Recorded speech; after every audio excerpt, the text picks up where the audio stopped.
ఓ పార్థ హే కృష్ణ ఓ పార్థ ఎదలోన భయమైందయ్యా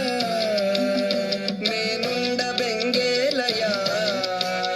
హే కృష్ణ ఏమి పార్థ హే కృష్ణ ఏమి పార్థ ఈ కర్మ నాకేలయ్యా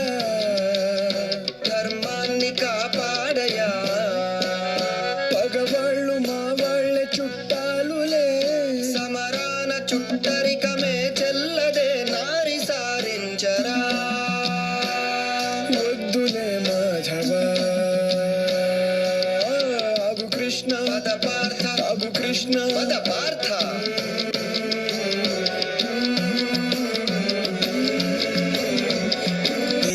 కావచ్చు సమరమున చావచ్చు ఓ దేవదయ చూపయా నీలో నక్షత్రము నీ బ్రతుకు క్షణికమ్ము ఓ నరుడ భ్రమ వీడయా